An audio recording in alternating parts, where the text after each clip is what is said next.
Hi, welcome to the Dr. Be Good podcast on the 29th of October, 2019. I'm Scott Townsend. I'll be the host today, and I'm here with Natasha Forge. Yes, I am the guidance counselor for the middle school.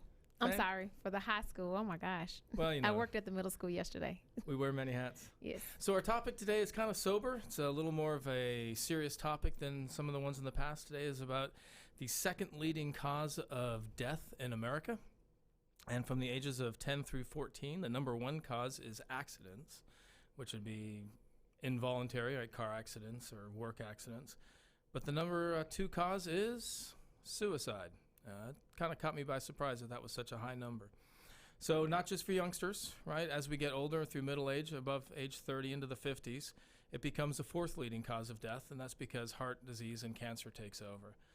Twice as many suicides in the United States as homicides. So, a couple of the numbers. Natasha, you've been in school counseling for several years.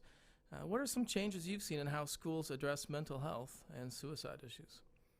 I do believe that now we take it a little bit more serious. We're noticing that many students are becoming more aware through maybe social media, the TV, just different ways of killing themselves. I do know that there was a video at one point it was on the children's cartoons on YouTube, and so then they had a little excerpt of someone telling the kids to set the house on fire, to go and use a knife, go get the knife, and then stab a person, and then to take their own life.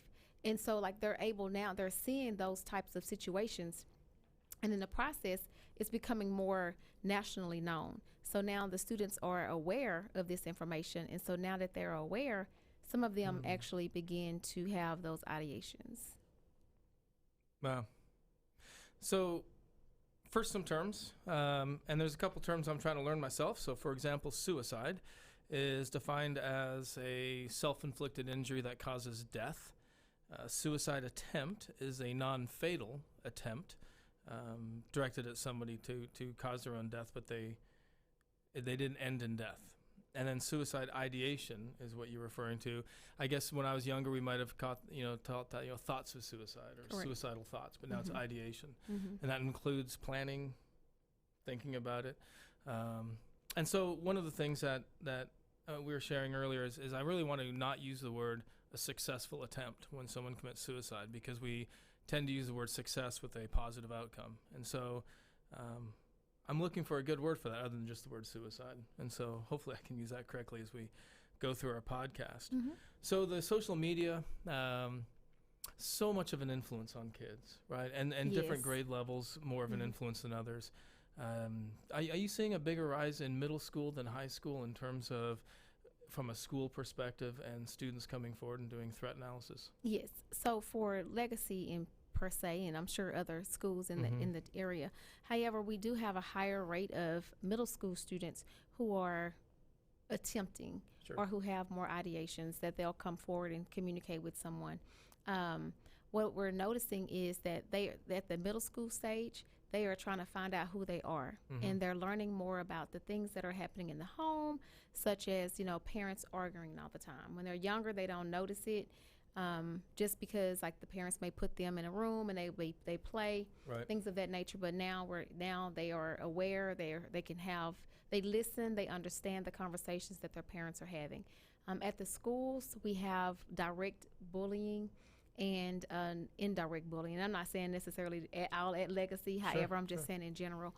But so some of the students are, they indicate that they have been bullied, or some don't even indicate that they've been bullied, but then yet they still have those ideations of, well, if I wasn't here, I can cause revenge on this person, or if I wasn't here, I can make my family, I'll take the burden off of my family. So those are some of the thoughts that some of the students who we've had suicide assessments on have actually said, because they either want to hurt someone from it, because they were being hurt, or they want to free someone and relieve them of them being a burden.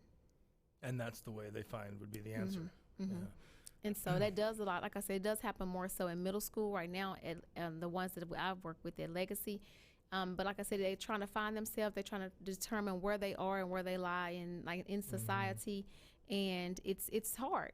It's really hard. And then you also have to think about, now they are, before middle school, they really weren't thinking about the opposite sex. And now they're thinking about the opposite sex. And then we, like when we talk about cyberbullying, like some of that indirect bullying, we have fictitious Instagram pages where people have made Instagram pages of other students and then send images or things of that nature, to their friends in the school or in the community. We have it to where they will post things on Snapchat, and since those are only up for like 24 hours, then of course they're gone. However, it does make students feel a certain type of way. So that's why it's very good for parents to be involved and understand what is going on their students' social media. In some cases, I have noticed that some students are not supposed to have social media. Their parents have basically said you can't have it, but yet and still they hide it. And those students have a harder time because they're unable to communicate with anyone, in thinking that they're going to be in trouble once their parents find out. So those are the ones they don't want to come forth and be honest, because then they'll get in trouble for being on Instagram or something. So then it's kind of like a volcano effect. So then they take in so much, and then they just feel like they can't handle the situation anymore. Yep, no way out. So I think, from a school, there's certain things that we have to do as a school, right? There's some laws and some policies. And there's some things probably that we choose to do because we're a compassionate entity and we want the best for kids and best for families. And there's some things I'm sure that we're limited, that we're not allowed to do because of whatever the law might entail. So when a threat becomes aware, right? So we're like, hey, the student may be having suicidal ideations. What's your next step? What do we do as a school? So normally the teachers will inform the counselor or the director. Sometimes the nurse will have to get involved, just depending on the situation. So, for example, if a student, let's say for example, a student was cutting, and I'll just give one for like a complete suicide. If a student was cutting, then the first thing the student would do is go to the nurse for the nurse to, look at the scars and send information to the counselor and or to the director. We would still do a suicide assessment for that student, just to ensure that they have no suicide ideations, because we understand that sometimes cutting is associated with suicide, but sometimes it's just strictly depression. But if it was like a teacher were to say, well, I was talking with little Johnny, and little Johnny, told me that he wanted to hang himself, then at that point, we would go into our full process of making sure that the student first is safe. We would not allow the student to be anywhere by him or herself at any time. We would ask a series of questions that would kind of help us to determine if the student is low, moderate, or high. And then at that point, we would, of course, contact the parents to let them know the situation at hand, and then we will also call the ADAPT team. And so the ADAPT team is like a mobile crisis center that will come out and basically also do a threat assessment with the student, just to kind of make sure that they are, and from there they communicate with the parent as well, and they also seek additional assistance for the students if they are moderate and high. Yeah. So often we talk about things and we use it hypothetically, right? Like, if this happens, then we'll do that. Or if this other thing happens, then we'll step. But this is, I don't want to say daily, but this is a fairly frequent event, right? You go through suicide threat analyses and to ensure the safety of our students fairly often. Yes, we do. And for some students, it's because they're angry. They'll make a comment in class, oh, I wish I was dead. And we do take each one of those serious. And even if the student, was just playing or was just saying it out of frustration, we do take it serious at each time. So then when they come back from like being evaluated, then we do have what we call the oh my gosh, I can't even think of what it's called. It's basically like it's a contract. So it's like when they come back, we create a contract with them. Then we make sure that, like they can't wear a belt or they can't wear shoestrings and things of that nature, just so that we can make them safe. They're paired with a buddy to go to the restroom or things of that nature. So we just try to ensure that the student is safe at all times. Mm-hmm. Yeah. So let's reflect it on a national perspective with some numbers. So I wrote things down. Excuse me for referencing this, but I don't want to have the wrong number. So between 2001 and 2017, and 2001, that's about when our high school seniors were born, right? 2001, 2002. Mm-hmm. So in about their time frame of their life, the past, that 16, 17-year time period, the total suicide rate in America has increased 31%. And the suicide rate among males is 4 times higher than among females, although the females are more likely to attempt suicide. And in 2017 alone, 10.6 million adults aged 18 or older reported having serious thoughts about trying to kill themselves. Now, I looked that up, and that's more than the population of Greece or Portugal or Sweden every year, 2017. And 1.4 million adults in 2017 made a non-fatal suicide attempt.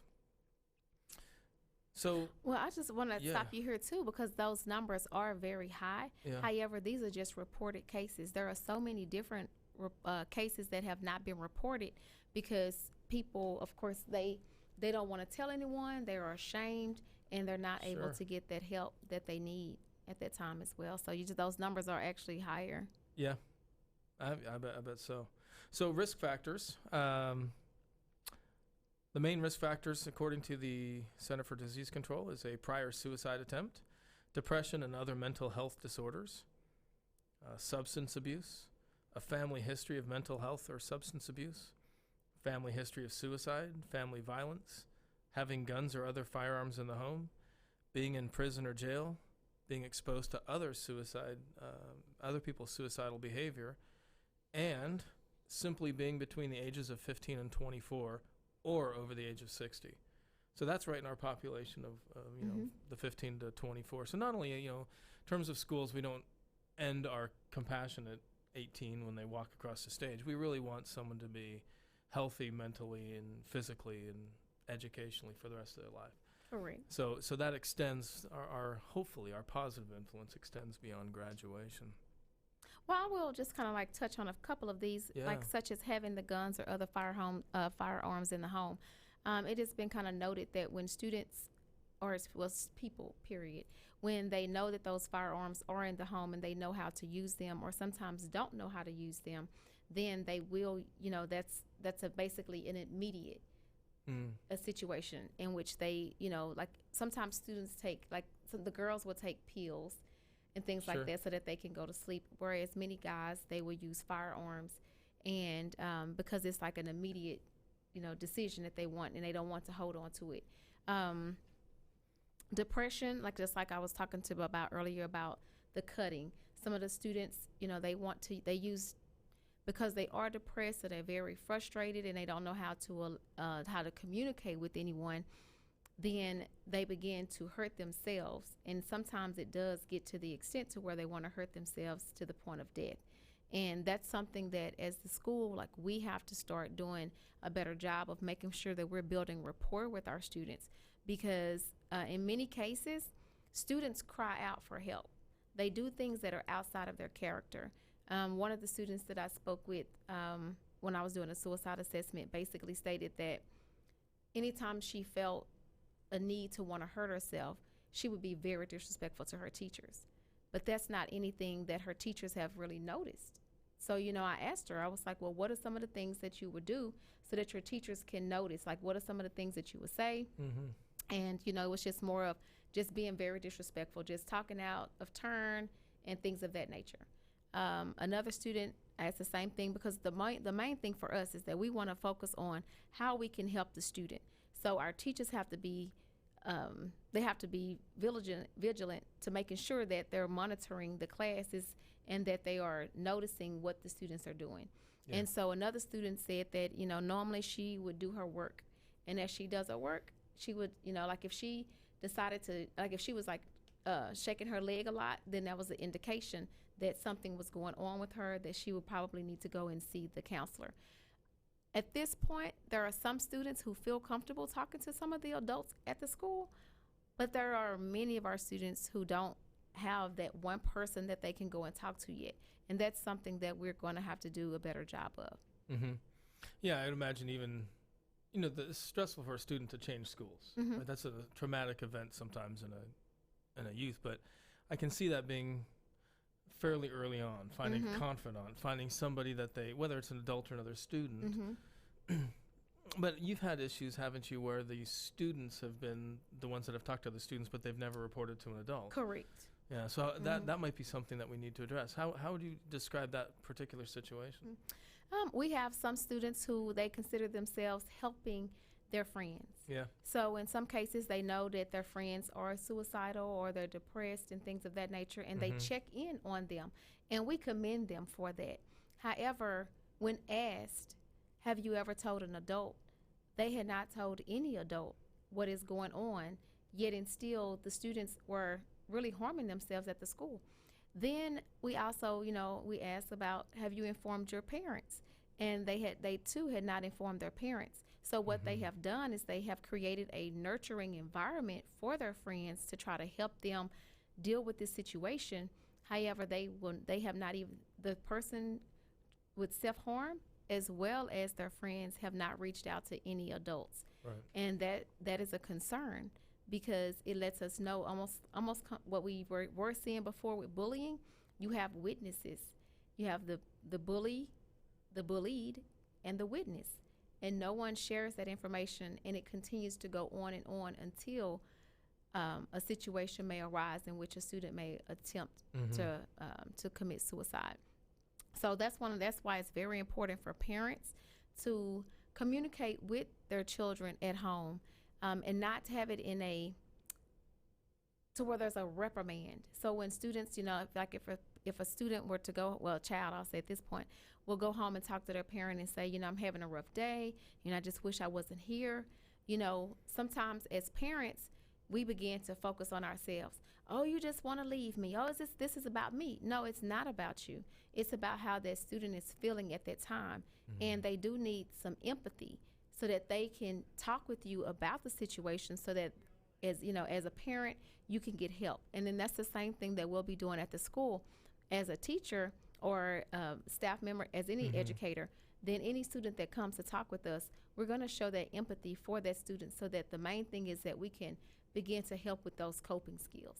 Yeah, I was reading this National Institute of Health article, and it was saying that when someone is planning their suicide, or they're really thinking about it more than just abstractly, but they're starting to get down to the details of the planning, that there's a significant lack of ability to make decisions. And so they're tracking this. The decision-making process is dropping in terms of being effective when the suicide attempts go up. And I guess that would make sense, right? Because it's not a logical decision that people would normally make, especially when we're young. And when we talk about high school and middle school students, they're not exactly known for making the world's best decisions day in, day out anyways. So it's that difficult time frame. But you've got, we have, I guess, a suicide threat assessment with specific questions to lead them through. And so what are some of the things that you would ask to find out, the validity of the threat, or how severe, how serious, how quickly you need to react? What are some of the type of, questions or I'm trying to think of, from a parent standpoint of view, at 9 o'clock on a Thursday night, what would they ask their students to be able to kind of get a rough idea? Right. They can ask them from a parent perspective, how was your day? And not just have the student give like a good or anything like that. Be specific, like you can ask, who did you have lunch with today? To try to see first if they're being isolated or anything of that nature. They can also ask questions like, who are your friends, and, what did you guys discuss and talk about today? And so, especially if it's a student who is trying to protect someone else, they may share with their parents at that time. If it's a student who may be thinking of committing suicide, then they may want to open up. But it's an open-ended questions that you want to start asking your students, so that they can give you explicit answers, meaning that they are detailed in what you're asking them. So a lot of it is talking about making connections Like, who's your favorite teacher? Have you communicated with that teacher? Things of that nature. That's what I would say more so at home. When we are at work and we have a suicide assessment, we do ask questions that are kind of like more specific. And I know sometimes it states, if you ask a student about suicide, then all of a sudden then they want to begin to commit suicide, and that is not the case. Sure. What happens is we do ask because we want them to be honest and say either yes or no, and then we will go from there by asking, do you have a concrete plan? Is it detailed? And sometimes students do have a detailed plan, and they know from front to back what they're planning on doing. And whereas other students may just say, well, I'm just gonna, jump off the bridge, but it's not to the degree of I'm going to drive my car to the edge of the bridge. I'm going to, I'm going to wear this particular outfit. And so it just really all depends. And so that's how we determine if it's like moderate or high risk. But we do have to ask those serious questions. We do have to ask, do they have a support system at home? Some students will say no. They feel like they're isolated at home and they don't have anyone to support them. We ask other questions relating to their school life. What is going on at school that may cause them to feel that way? And then we ask other questions such as, what can be done to make it better? So that we can begin to see the brighter side, so that they can not focus on the negative so much, and then focus on how they can get themselves either out of that depression or out of that way of thinking of like, what are your bright spots? What are those things that really are helping you make it through your day, because you have not attempted as of right now. So like, what are those things? And so those are some of the types of questions that we ask. Yeah. The National Institute of Health article was mentioning how many students or how many people attempt suicide and then live through it and then regret doing it. Correct. And so I think that, that I would imagine that that's something where, stopping it before it happens, of course, will be the best way. So for our parents, I would imagine some of the parents were in denial, right? I mean, I think of my own kids, and I think of, well, maybe that's just them talking, but I don't know how serious they are. That would be a comforting reaction from a parent to protect themselves from not having such a nurturing environment for their kid. But the reality is, if that's what the kid is feeling or thinking, that's the kid's reality. Yes, and we do see that a lot. The parents are in denial because no one wants to be that parent to where they, their child wants to commit suicide, because they do, everyone has their own household. And so, I was brought up always saying that everybody's household is dysfunctional, so you can't look at the next person's household in any type of way other than, you have to accept what is in people's household. So therefore, what happens is the student will say, oh, I want to hurt myself, I want to commit suicide. And then the parents will say, oh, no, they're just playing. They have the perfect life and things of that nature. However, they may not understand what else the student is going through, especially like in the middle school and high school. Now they're in that age of where they want to focus on the opposite sex. And so, so now they're in those relationships. And depending on the household and how relationships have been formed in the household, they may not understand that, okay, I am 12 years old. I don't need to have a boyfriend. But they do feel like sometimes they do. And then they call themselves boyfriend and girlfriend. They're going out, and then he or she breaks up with them, and then they start talking to someone else, and they don't know how to handle that. But yet and still, those conversations are not being taken place at home, because at home, you don't have a boyfriend or a girlfriend. You're too young. So you can't share that information. So when you go and you say, I want to commit suicide, and it's because of this relationship that you formed, who can you talk to other than your friends? And so it makes it that much more difficult. Yeah. So the child's layered up lies, or I guess hidden things, and now they don't know a way out of it. Correct. Yeah. So how do we help the kids, right? So one of the articles that we were reading was talking about anxiety levels and exercise. And, I think back to, my own mother's advice, always good, everything she said was good. But one of the things was typically go for a run or sleep it off. You'll feel better in the morning. Or go exercise and you'll work off that aggression. Or if you've got test anxiety, you just exercise a little bit and it'll clear up. And we're finding out that research shows that there's a lot of truth to that. That's not the only issue, or every marathon runner would be perfect mental health, right? Right. So how do we find that connection between the adult? You said the teacher can connect with the kids, the parent can connect to the kids, but how do we identify the students that don't have any connections?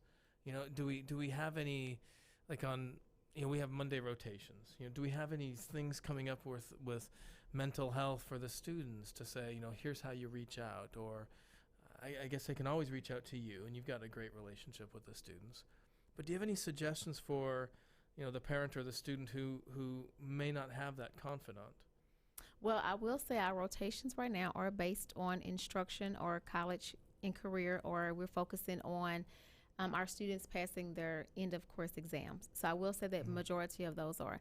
However, as we move forward, Dr. Good has approved for a company to come out, and what's actually the students from UTD, they're going to come out and they're going to really focus on coping skills from relationships, mental health aspects with our ninth graders.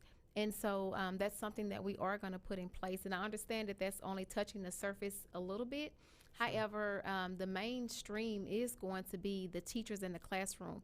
Like they're going to have to build a rapport with every student in their class so that they can begin to see the differences in how a student responds and reacts on a daily basis.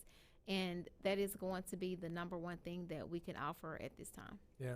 And, you know, daily we have restorative circles, right? Where Yes. the students will be in a circle with the teacher and we'll discuss, you know, topics of importance and what's going on in our life and help build those connections and bridge the gap from the student to the outside of school, to the student inside the school, and work on the whole child.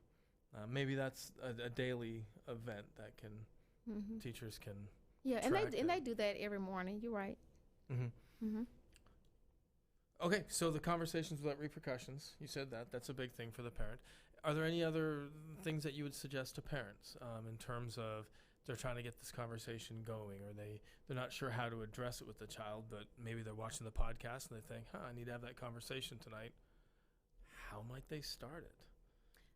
I would say just in a comfortable situation, like just a comfortable conversation, casual conversation, just talking with the students, you know, about how they're feeling about their life. Are they enjoying it?